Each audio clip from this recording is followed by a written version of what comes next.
કેમ છો મારા ભાઈઓ, ફરી એકવાર તમારું આપણા બધાની આ યુટ્યુબ ચેનલમાં એક નવા વિડીયોમાં દિલથી સ્વાગત છે। દોસ્તો, તમે સોશિયલ મીડિયાની અંદર ઘણા બધા વિડીયો જોયા હશે જેની અંદર ગેનીબેન દશામાનું અપમાન કરી રહ્યા છે, પરંતુ મારા ભાઈઓ તેઓએ દશામાનું અપમાન નથી કર્યું, પરંતુ આપણા હિન્દુ ધર્મનું અપમાન કર્યું છે। અને આજનો આ વિડીયો અમારો હિન્દુ ધર્મ માટે જ છે, એટલે દરેક હિન્દુ ભાઈઓને નમ્ર વિનંતી કે આ વિડીયો પૂરેપૂરો જોજો અને આપણા હિન્દુ ભાઈઓને શેર કરવાનું ના ભૂલતા। દોસ્તો, ગેનીબેને સોશિયલ મીડિયાના માધ્યમથી એવું જણાવ્યું છે કે દશામાં જેવું કાંઈ છે નહીં આ જગતમાં, એટલે તમે દશામાના વ્રત ના કરતા, અને દશામાનો વ્રત એક અંધશ્રદ્ધા છે। ખરેખર માં દશામાનો વ્રત ના કરવા જોઈએ એવું પણ જણાવેલું છે, પરંતુ મારા ભાઈઓ આપણો હિન્દુ ધર્મ માં દશામાની સાચા મનથી અને સાચા દિલથી ભક્તિ કરે છે। દોસ્તો, સોશિયલ મીડિયાના માધ્યમથી ગેનીબેને માં દશામાનું અપમાન જ નહીં પરંતુ દશામાનો વિરોધ કર્યો છે, અને ગેનીબેન વિશે આપણા હિન્દુ ધર્મના લોકો શું કહેવા માંગે છે તે આપણે જાણી લઈએ, પછી આપણે વિડીયોની અંદર આગળ વાત કરીશું।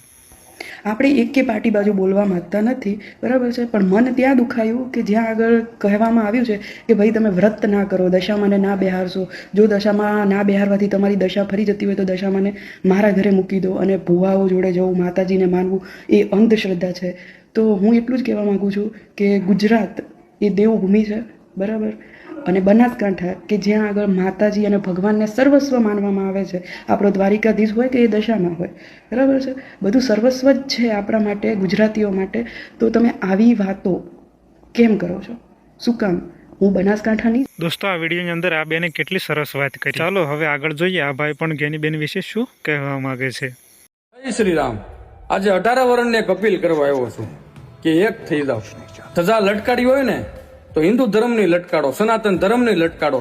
આપણે જે જ્ઞાતિવાદના વાળા પાડ્યા છે ને કે હું આ કોમનો ઓલા કોમનો એ બંધ કરી દો। બધી જ્ઞાતિમાં ઇતિહાસ છે અત્યારે, ગમે એ જ્ઞાતિ લઈ લો, અને બધી જ્ઞાતિ એટલા ઇતિહાસ કરેલા છે। પછી પટેલ સમાજ હોય તો ભલે, ક્ષત્રિય સમાજ હોય તો ભલે, દરબાર સમાજ હોય તો ભલે, આ બધાને ઇતિહાસ બધું આમ તમે જોવા લાયક ઇતિહાસ છે આ બધાને। અત્યારે આપણે કરીએ છીએ હું બાંધવાનું કામ, ઓલો સમાજ ને આ સમાજ ને તે સમાજ ને એક થઈ જાવ, આગળ ઈ જ કામ લાગવાનું છે, અને હવે કપાતા વાર નહીં લાગે જો એક નહીં છે ને તો। દોસ્તો, આ ભાઈએ પણ ગેનીબેનને બહુ સરસ જવાબ આપ્યો છે અને આપણે હિન્દુ ધર્મનું સમર્થન કર્યું છે। ચલો આપણે બીજો પણ વિડીયો જોવાનો હજુ બાકી છે।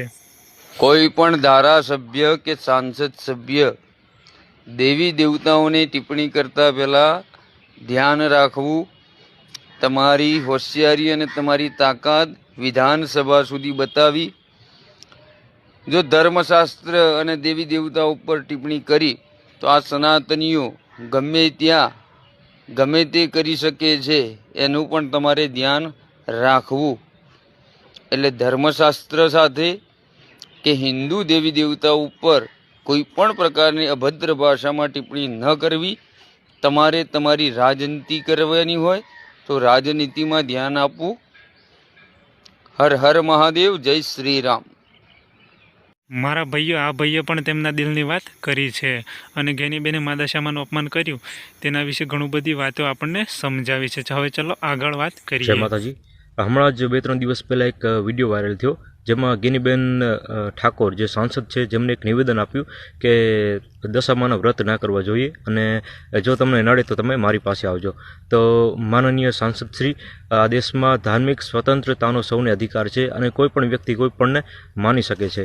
તમે આના બદલે તમે દારૂ વિશે બોલ્યા હોત તો સારું લાગ્યું હોત, રોજગારી વિશે બોલ્યા હોત, જે ડ્રગ્સ વેચાય છે એના વિશે બોલ્યા હોત, વિકાસના કાર્યોની વાત કરી હોત તો ખૂબ જ સારું હતું। કારણ કે સમાજને આજે એ જ વસ્તુની જરૂર છે, સારી સ્કૂલ હોય, સારું ભણતર હોય, ગુજરાતમાં દારૂબંધી થાય, સારા રોડ રસ્તાઓ હોય, મોંઘવારી ઓછી થાય, એવા મુદ્દાઓ તમે ઉપાડો। તમને જે બનાસકાંઠાની જનતાએ, જે ઠાકોર સમાજે અને દરબાર સમાજે તમને સારો સપોર્ટ કર્યો છે, તો એ સપોર્ટને લીધે તમે આટલા આગળ આવ્યા છો। અને મારા ભાઈઓ, ખરેખર ગેનીબેને મા દશામાનું અપમાન કર્યું છે, પરંતુ તેઓને આવું કંઈ અપમાન કરવાનું નહોતું।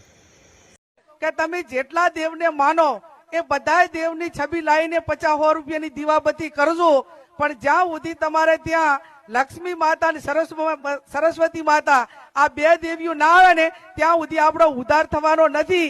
એટલે પહેલી સરસ્વતીને લાવો અને પછી સરસ્વતી આવે એટલે ઓટોમેટિક લક્ષ્મી ભેગા આવશે। હવે દોસ્તો, ગેનીબેન આ વિડીયોની અંદર શું બોલ્યા એ તો તમને ખબર પડી જ ગઈ હશે, અને હજુ પણ એક વિડીયો છે જેની અંદર ગેનીબેન ઘણું બધું બોલી રહ્યા છે। હમણાં વાત કરતા હતા કે આ વિસ્તારમાં કે સમગ્ર ગુજરાતમાં ભુવાઓની સંખ્યા વધતી જાય છે. હું જે ભુવાજી હોય ને વિનંતી કરું કે તમે ધારો તો અંધશ્રદ્ધામાંથી કોઈ પણ વ્યક્તિને બહાર કાઢી શકો છો, અને તો તમે ધારો તો કોઈ પણ પરિવારોને અને ઘણા બધાને બરબાદ કરી શકો છો.